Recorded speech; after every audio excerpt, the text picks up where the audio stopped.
सभी आज यहाँ पे जो एकत्रित हुए हैं अभ्यर्थी, सबको मेरा बहुत बहुत हार्दिक अभिनंदन। और सम्यक एकेडमी के जो संचालक हैं, आप लोगों का बहुत बहुत हार्दिक धन्यवाद कि आपने मुझे यहाँ पे बुला के सम्मानित किया और ये अवसर दिया कि मैं आप लोगों से सभी से इंटरेक्शन कर सकूं। आपके यदि कोई किसी तरह का कोई आपको कोई सवाल है, कोई संशय है, तैयारी को लेके किसी तरह का कोई सवाल है, तो वैसे तो एक बहुत ही सुचारू रूप से आपको यहाँ पे सभी समस्याओं का समाधान बताया जाएगा। और मेरा यही आपको पहला एडवाइस यही होगी कि जिस तरह से सिस्टमैटिक तरीके से आपको यहाँ पे मार्गदर्शन दिया जाता है, विभिन्न विषयों की तैयारी करवाई जाती है, उसको पूरी तन्मयता से, पूरी सिंसेरिटी से उसको करें। वही सबसे बड़ा मार्गदर्शन मेरी तरफ से हो सकता है। क्योंकि जहाँ पे आप बैठे हैं वहाँ पे 10-11 साल पहले हम लोग भी वहीं बैठे थे। ऐसे ही हम लोग भी क्लासेस में जाते थे, अपना कोर्स पूरा करने का प्रयास करते थे।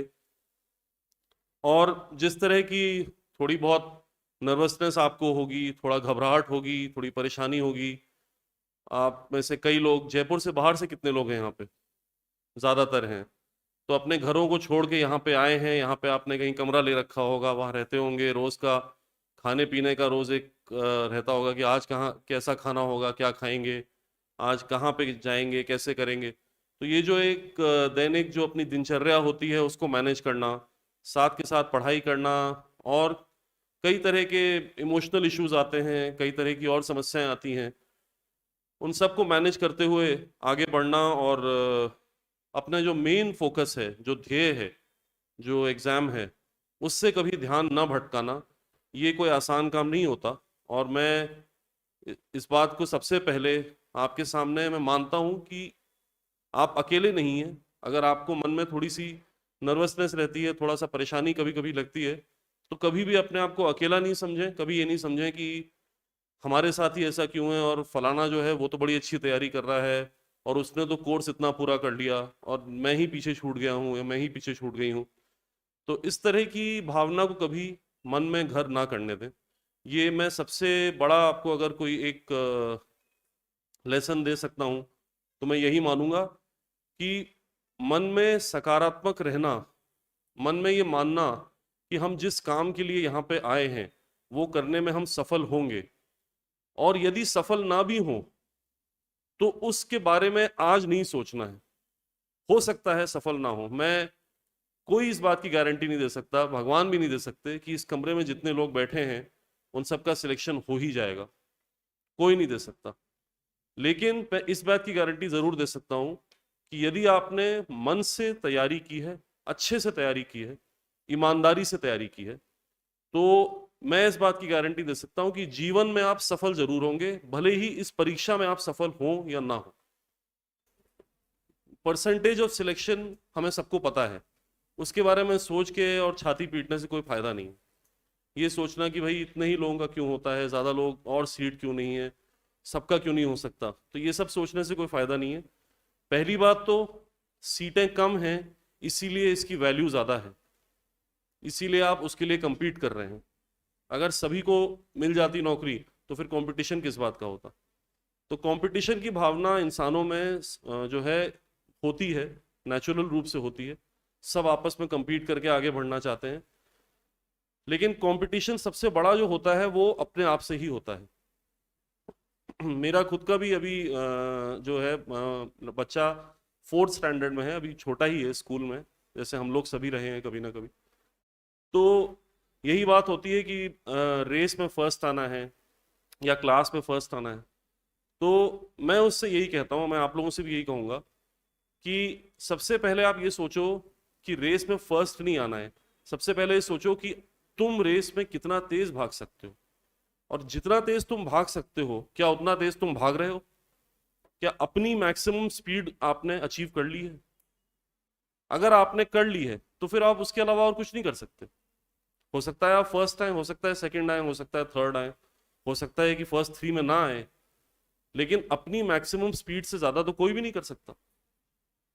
तो यही चीज आप लोगों को भी लागू है। यदि आपने एक दिनचर्या अपनी बनाई है, यदि आपने सोचा है कि इतना कोर्स मुझे पूरा करना है, इतने दिन का समय मेरे पास है, और उसके हिसाब से आप प्लान, अपना जो खुद का प्लान है वो आप फॉलो कर पा रहे हैं और उसको आप सही दिशा में जा रहे हैं, तो उससे ज़्यादा आप नहीं कर सकते।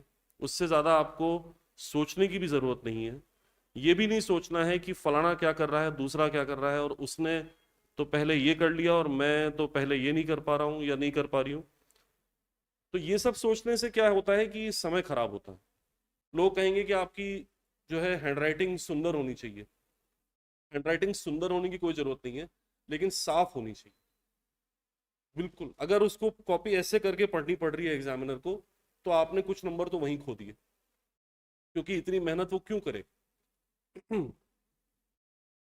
ये भी मैं एक उदाहरण आपको देना चाहूंगा। मेरा एक बहुत अच्छा मित्र, मेरा कॉलेज का मित्र, पब्लिक एडमिनिस्ट्रेशन में उसने मुझे कई चैप्टर्स उसने पढ़ाए थे, मैंने उससे पढ़े थे। ऐसे आप लोग भी आपस में एक दूसरे की मदद करते होंगे। तो मैंने उससे पढ़े थे क्योंकि मुझे क्लास में ठीक से समझ में नहीं आ रहे थे, और उसके मार्क्स पब्लिक एडमिनिस्ट्रेशन में काफ़ी खराब आए, ये सही बात है। और मुझे काफ़ी दुख हुआ उसके लिहाज से कि इसने इतनी अच्छी तैयारी की थी, ऐसा क्यों हुआ। लेकिन मुझे ये पता है कि जब मैं, हम लोग टेस्ट देते थे और मैं उसकी आंसर शीट देखता था, तो मैं उससे हैंडराइटिंग बदलने को तो नहीं बोल सकता, क्योंकि हैंडराइटिंग इतने समय तक आदमी डेवलप करता है। लेकिन मैं उससे कहता था कि यार मुझे ठीक से समझ में नहीं आ रहा कि तूने क्या लिखा है। मैं उसको ये बोलता था कि मैं ठीक से पढ़ नहीं पा रहा हूँ। और जब मैं नहीं पढ़ पा रहा हूँ, मैं कि उसका दोस्त हूँ और मैं तो पूरी मेहनत कर रहा हूँ पढ़ने के लिए, तो फिर एग्जामिनर इतनी मेहनत क्यों करेगा। कॉपी चेक करने वाला इतना क्यों सोचेगा कि क्या लिखा है, चलो देखते हैं, हो सकता है सही लिखा हो। तो साफ साफ लिखें, और बिल्कुल भी ये जो लिखें उस पर पूरा ध्यान दें कि हमने इसमें कोई गलती तो नहीं की है, कोई चीज़ हमसे छूट तो नहीं रही है। तो यही मैं आपको दो चार बातें बताना चाह रहा था, जो कि मैं ये नहीं कहता कि जो है मैं अभी इस समय आपकी तैयारी में कोई बहुत ठोस मदद कर सकता हूँ। वो आपने यहाँ पे पहले से ही अच्छी तैयारी कर रखी है, बहुत अच्छा सेंटर है जहाँ पे कि आप अपनी तैयारी के लिए आ रहे हैं, यहाँ पे आपको बहुत अच्छी गाइडेंस मिल रही है, और जो भी चीज़ें आपको यहाँ बताई जा रही हैं वो आपके निश्चित ही काम आएंगी। कंपटीशन में रहना अलग बात है, compete करना अलग बात है, और दूसरों से सीखना भी आवश्यक है। ऐसा नहीं है कि हम दूसरों को इग्नोर कर सकते हैं। आपके आसपास जो भी लोग हैं, अगर आपको लगता है कि उनकी कोई आदत आपसे बेहतर है, अगर आपको लगता है कि वो कोई खास तरह से एक पर्टिकुलर प्रॉब्लम को वो ज़्यादा अच्छी तरीके से अप्रोच करते हैं और बेहतर तरीके से उसको, तो आप उनसे सीख सकते हैं, उसको अपने जीवन में लागू कर सकते हैं। लेकिन फिर भी प्लान आप ही का है, दिमाग आप ही का है, कैसे पढ़ाई करनी है ये आप ही को निर्णय करना है। ये निर्णय आपके तरफ से और कोई नहीं कर सकता। तो इसलिए सकारात्मक मानसिकता और टोटल कमिटमेंट, ये दो चीजें हैं जो आपको हमेशा अच्छी जगह ही ले जाएंगी, सही दिशा में ही ले जाएंगी। एक आपको महाभारत की बहुत फेमस कहानी याद होगी, कर्ण की। कर्ण की कहानी सबने सुनी है कि नहीं सुनी है। ये सब मानते हैं जिन्होंने महाभारत लिखी थी, जो ऋषि मुनि थे, सब मानते हैं कि कर्ण से बड़ा धनुर्धर, कर्ण से बड़ा योद्धा पूरे युद्ध में कोई नहीं था, कोई भी नहीं। ना अर्जुन, ना भीष्म पितामह, ना कोई और। सब इस बात को मानते हैं। लेकिन उसको क्या श्राप मिला था? उसको ये श्राप मिला था कि जब उसे अपने अस्त्रों की सबसे अधिक आवश्यकता होगी, उस समय वो अस्त्र उसको नहीं मिलेंगे। उस समय वो भूल जाएगा, उस मंत्र को भूल जाएगा जिससे उसको वो अस्त्र मिल सकता है। ऐसा क्यों था? क्योंकि उसने अपने जीवन में कई गलत निर्णय लिए थे। इसलिए नहीं कि वो टैलेंटेड नहीं था, इसलिए नहीं कि उसमें प्रतिभा नहीं थी, इसलिए नहीं कि उसने मेहनत नहीं की थी, उसने मेहनत भी बहुत की थी। लेकिन उसने अपने जीवन में कुछ ऐसे गलत गलत निर्णय लिए थे जिनकी वजह से उसको ऐसा श्राप मिला। तो ये ठीक है, ये सब देवताओं की कहानियां हैं, लेकिन इनसे हमें कुछ सीख मिल सकती है कि यदि हम अपने जीवन में सही निर्णय लेते हैं तो हमारा मस्तिष्क, हमारा जो मानस है वो संतुलित रहता है, और हम संतुलित मस्तिष्क के साथ जो भी निर्णय लेंगे वो निर्णय सही होगा, हमारे लिए सही होगा। पूरी दुनिया की बात हम नहीं कर रहे हैं, वो हमारे लिए सही निर्णय होगा। तो इसलिए अपने माइंड को बैलेंस रखें, इधर उधर की बिल्कुल भी नहीं सोचें। एग्जाम का समय नजदीक है, अपना दिनचर्या को संतुलित करें, अपने शरीर को सही रखें। कई लोग इस बात को लेके ध्यान नहीं देते हैं कि वो तो 2 घंटे सोता है, 3 घंटे सोता है। मुझे तो ये कोई बहुत तारीफ की बात नहीं लगती, मुझे इसमें कोई बहुत क्रेडिट देने वाली बात नहीं लगती। यदि आप अपने शरीर के साथ अत्याचार कर रहे हैं तो वो कभी आपके लिए अच्छा नहीं होगा। यदि आप खाना टाइम पे नहीं खा रहे हैं, यदि आप सोने के लिए टाइम पे नहीं जा रहे हैं, तो उससे किसी का फायदा नहीं होने वाला, और आपका तो कतई भी नहीं होने वाला। तो ये जरूर है, कभी कभी ऐसे दिन होते हैं कि यार आज तो मैं ये कोर्स पूरा करके ही सोऊंगा या सोऊंगी। वो अलग बात है, हो सकता है किसी दिन लेट हो जाए और आपको देर तक पढ़ाई करनी पड़े, ठीक है, उस दिन आप थोड़ा कम सोए, लेकिन इसका यह मतलब नहीं है कि वो ही करना सही है। सही तो वही है जो कि आपको सही अच्छी फीलिंग देता है। अगर आप सुबह उठ के फ्रेश नहीं है, अच्छी फीलिंग के साथ पढ़ाई नहीं कर रहे हैं, तो फिर वो पढ़ाई कभी आपके जो है अंदर तक नहीं जाएगी, दिमाग तक नहीं घुसेगी। हमेशा आप टेंशन में रहेंगे, हमेशा आप स्ट्रेस में रहेंगे, ये सोचेंगे कि यार ये कर लिया, अब ये भी करना है, अब वो भी करना है। जिस समय जो कर रहे हैं उस पर पूरा ध्यान होना चाहिए, उस पर पूरा फोकस होना चाहिए। मैं आपको अपना पर्सनल एग्जांपल देता हूँ कि मेरा एक ऑप्शनल था पब्लिक एडमिनिस्ट्रेशन यूपीएससी में, और पब्लिक एडमिनिस्ट्रेशन के 2 पेपर होते थे उस समय, 300 मार्क्स के। और जो पेपर 2 था मेरे ख्याल से, उसमें मुझे अच्छे से ध्यान है कि मैंने जो पेपर 1 और पेपर 2 के बीच का जो गैप होता है, मेरा यूपीएससी ही सेंटर था शाहजहां रोड पे। तो उसकी छत पे हम लोग चले गए कुछ नोट्स लेके यूपीएससी की छत पे, और हमने कहा कि चलो जो गैप है इसमें थोड़ा बहुत पढ़ लेते हैं। ऐसी कोई बात नहीं थी कि पढ़ना ही है, या ऐसा भी नहीं है कि भाई अभी नहीं पढ़ेंगे तो एग्जाम खराब हो जाएगा। लेकिन एक शांत दिमाग से हमें लगा कि चलो जो भी सामने नजर आ रहा है कम से कम इसको तो ठीक से देख ही लेते हैं। मैंने उस समय एक क्वेश्चन वहीं पे बैठे बैठे पढ़ा था, और चांस की बात है कि मेरा पेपर 2 में पहला सवाल वही आया था। ये बहुत बड़ा किस्मत का संयोग है, ये मैं नहीं कहता कि ये मैंने कोई बहुत चमत्कार कर दिया।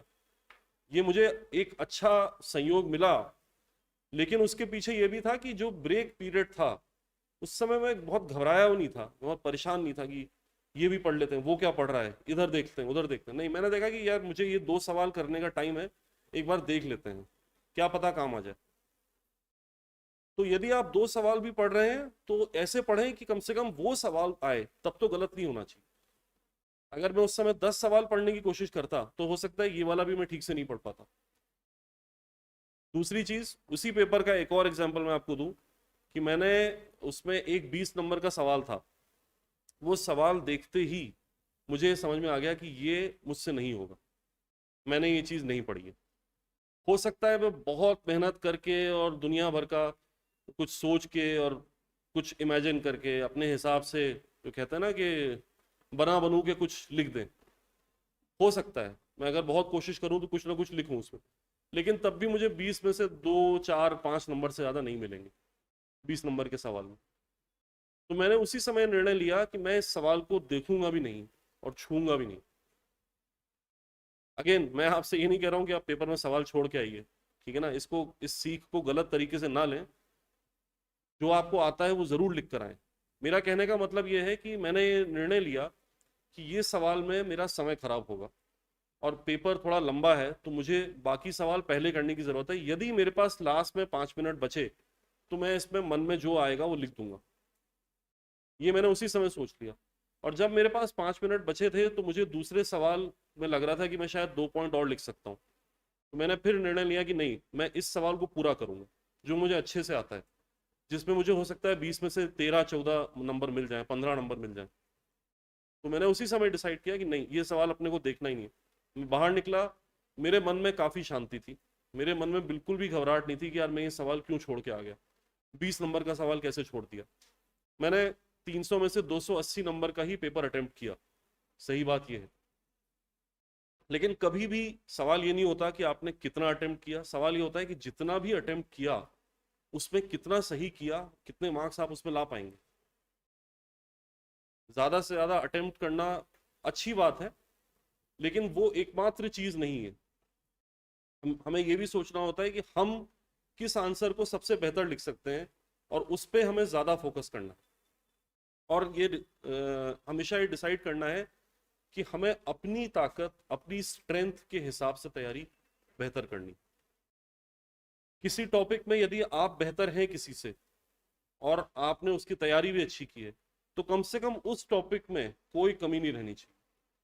उस टॉपिक में आपको ऐसा आंसर लिख के आना चाहिए कि बिल्कुल एग्जामिनर, कॉपी चेक करने वाला खुश हो जाए पढ़ के। और कॉपी चेक करने वाले के लिहाज से सोचना बहुत जरूरी है।